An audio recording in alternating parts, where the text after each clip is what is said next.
Ref Brandon and the Todd Family YouTube video. Wherever you are, whatever you may be doing, thank you so much for making Ref Brandon and the Todd Family part of your day. We always greatly appreciate it. If you jump on here live here on this Monday evening, feel free to leave a comment in the comment section down below. Make sure to give the video a like, a thumbs up to the channel.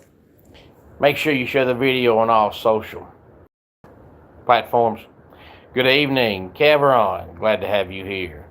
As always and every day, Kevron, as you know, is a good day to be a Clemson Tiger fan. I recently, back in February, had to get me a new vehicle. Now, it's not new, but it's new to me. I won't buy a brand new car because they cost too much. A lot of new cars cost more than a house, and I'm just not paying that much for a car. But it was new to me, and I just recently got it back in February. And anytime I get a new vehicle, I have to go to Clemson and buy some stickers for my new vehicle so that everybody knows it's me when they see the car coming.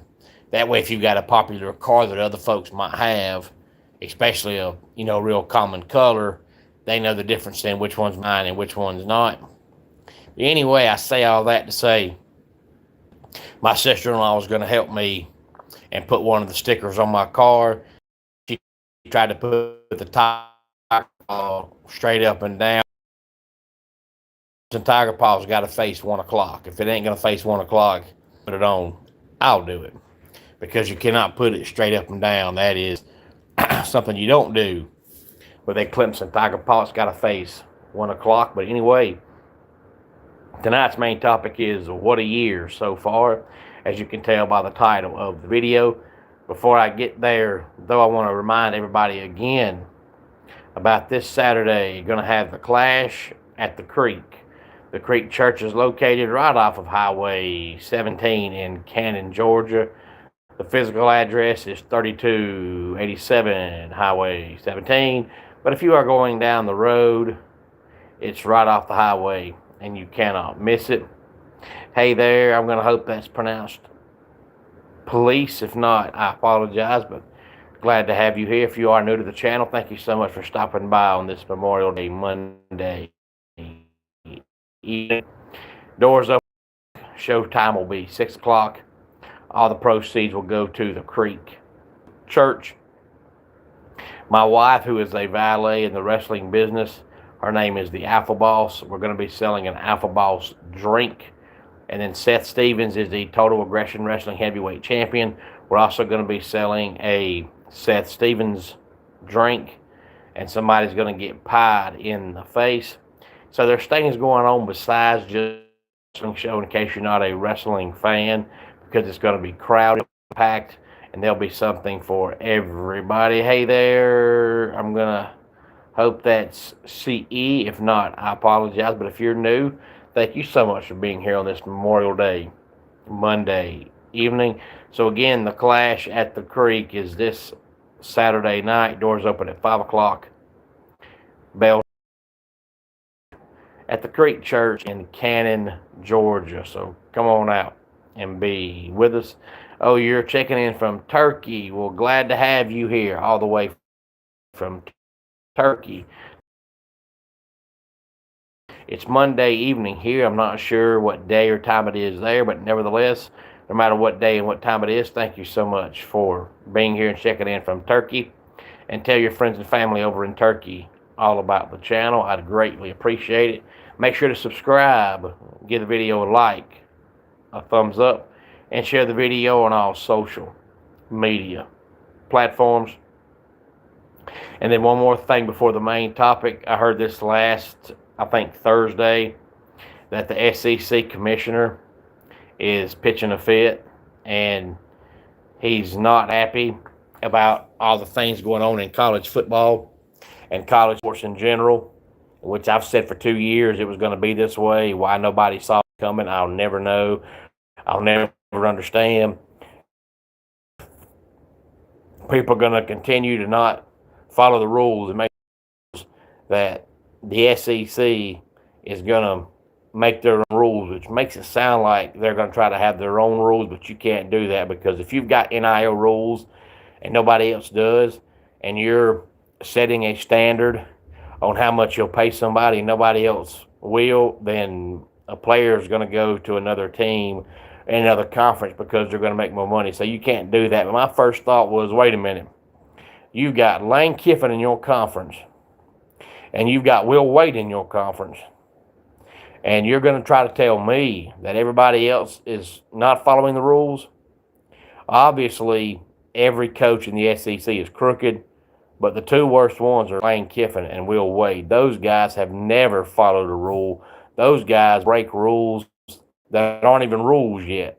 So you can't have Lane Kiffin in your conference and then try to complain about rules that everybody else is breaking. So I scratched my head and thought, you big dummy. But there are supposed to be some kind of meetings this week in, I believe, Destin, Florida. Hey there, Tasha. Glad to have you here. And Tasha, if you're new to the channel, thank you so much for being here on this Monday night. And you're right, everybody should like and subscribe.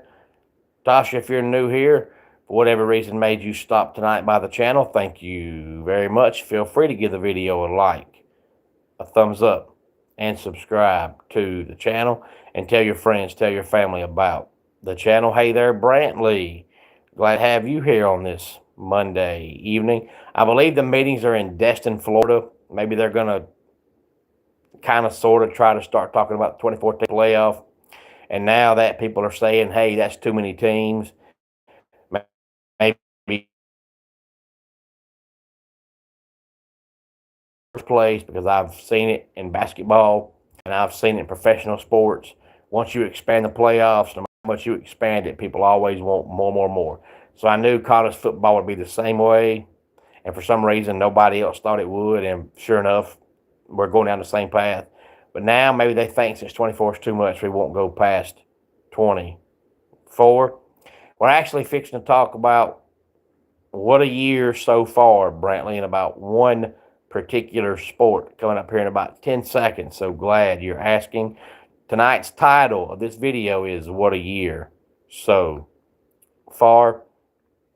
So maybe we'll know something in the next couple of weeks about if there's going to be a 2014 playoff, and if there is, when's it going to happen?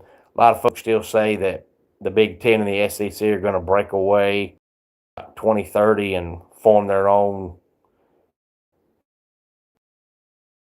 It'll be probably 30 teams in the Big Ten, 30 teams in the SEC, and then those 60 teams will compete each year, and only one of those 60 teams can win the national championship, and that'll be who people will call the real national champion, and not what's left of the ACC, the Big 12, the Pac-12, the Mountain West, and whatever else we have by then. But now that the Big Ten and the SEC are not getting along because the Big Ten wants 24 teams, the SEC wants where we are now, that may not happen, because if they're not getting along, they're not going to want to play each other. So we'll see what happens with that. But tonight's main topic is what a year so far. It's talking about NASCAR. Because if you're a NASCAR fan, you know this. If you're not, or if you're just a casual NASCAR fan, you might not know this. But, Greg Biffle and his wife and their kids get killed in a plane crash. And then we had Denny Hamlin's father, Dennis, die in a house fire. And then this past Thursday, Kyle Busch, who is still currently racing, dies from what we found out on Saturday was pneumonia that turned to sepsis, because Kyle Busch, wanted to keep racing, didn't want to go to the doctor, thought he could, handle it on his own, got sepsis. So we've lost Greg Biffle's family, Denny Hamlin's dad, and now Kyle Busch, all in the same year in NASCAR. So it's been an awful year so far in the world of NASCAR as far as deaths go. Now, as far as the on-track racing, it's been great, but there's been so much happen off the track. It's almost over. Glad to have you here, and I'm so glad you are. Some of y'all, and Okie Light is a good example, that I get accustomed to seeing y'all's names, whatever your screen name might be, in the comment section, because some of you pretty much come on here just about every day and comment with something. So I get so used to seeing you, and then all of a sudden, when a week or two goes by, I don't see your name in the comment section. I don't have any way to, contact anybody. So my first thought is, hey, what happened to, so and so? Where did so and so go? I hope so and so is okay. So, Okie Light, I'm glad you are back. Everything is fantastic in my world. Hopefully, it is in your world as well. Every day is a good day. But they said it looked like Kyle Busch was going to end up signing an extension with Richard Childress Racing. It's supposed to be the last year of his contract, but he just went through a crew chief change about 3 weeks ago, and he had actually looked like turned the corner, had a 10th place finish, had an 8th place finish, and up until that, he had an awful year. So it looked like he and his crew chief were finally on the same page, and he was finally turning the corner, finna get back to the dominant Kyle Busch. It looked like he was going to sign an extension to stay in the 8 car, and of course, we'll never know now, but Richard Childress Racing has decided to suspend the 8 car, and what was the 8 car is now the 33 car, and Austin Hill is driving it full time, at least for the rest of this year. And Richard Childress Racing says they've saved the 8 number for Brexton, who is the son of Kyle, who's only 11 years old. But I don't know, if that'll be a good idea or not, because Brexton Busch's long-term plan, long-term dream, long-term goal was to make it to NASCAR and race against his father. But now that his father won't be there, Brexton may become an adult and just say, you know what? I don't want to do this. If I can't race against my daddy, I don't want to race. Or he may end up racing in other forms of racing, other types of racing, just not NASCAR. But if your long-term goal and long-term plan is to race against your daddy, and you know now that can't happen, he may become an adult and just say, nope, not for me. But if he does stick with it, he'll definitely have the 8 car and take his father's spot. That family is definitely going through, some stuff right now, because it's different if somebody, is getting old and their health is falling apart. You expect it. It's different if somebody dies, in a race car on the racetrack, because you know how dangerous racing can be. It's different if somebody has some kind of sickness and you expect it. But when somebody's as healthy as Kyle Busch, and all of a sudden, one morning they say, hey, wait a minute, Kyle's going to miss this weekend's race due to a severe medical issue, and then a few hours later he's dead, that's a shock. You don't expect that. I'm sure Samantha and kids, especially the 4-year-old, who may not even understand this fully right now, are having an awful, awful, awful time. But what a year so far in the world of NASCAR, because it looks like they're finally turning the corner and getting racing back to where it used to be. But now with all the off-field stuff with Greg Biffle's family dying in the plane, and then Denny Hamlin's father dying in a house fire, now this stuff, Kyle Busch, overshadowing the on-track racing, which has been really, really good so far. But yesterday we had the Coca-Cola 600. They didn't quite get to finish it. They ran 370 of the 400 laps and had to stop because of rain. So Daniel Suarez gets the win, but it's the longest race of the year. So to only lose 30 laps, it'll still, by mileage-wise, be the longest race of the year. But, the race starts so late on a Sunday. By the time you get to 370 laps, it's 9 o'clock at night. Going to be hard-pressed to get the fans that time of night to sit in their seats another hour, hour and a half, 2 hours, while you hope the rain stops and you finish the race. And sure, ain't going to come back on a Monday, 30 laps. And you couldn't have anyway, because it's pretty much rained off and on in that area since about last Thursday. Hey there, Smatchy. Glad to have you here. So people might talk about Daniel Suarez gets the win in a rain-shortened race, and it was rain-shortened, but only by 30 laps, so it's still the longest race of the year. Daniel Suarez won the race. Christopher Bell came home second, followed by Denny Hamlin, Tyler Reddick, and Kyle Larson.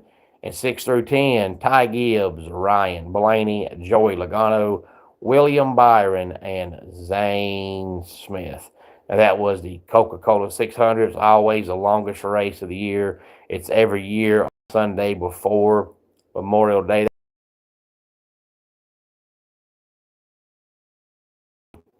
Because most people were off work. Pretty much rained off and on for 4 or 5 days now. Going to keep raining off and on for the rest of this week, too, in that area. So I don't know if you could have came back today and finished the race. And you can only wait so long because you've got another race this weekend, which will be the Cracker Barrel 400 from Nashville. That'll take place Sunday night, 7 o'clock Eastern time, but 6 o'clock Central time there in the Nashville area. So glad to see NASCAR going to Nashville and not in the O'Reilly Auto Parts series, but in the Cup series. To me, Nashville should have had a race years ago. But any thought on this, please feel free. World of college football, but let's go ahead and get our dad joke of the day in here. The house I grew up in was really small. How small was it? I'm glad you asked. It was so small our dog had to wag his tail up and down.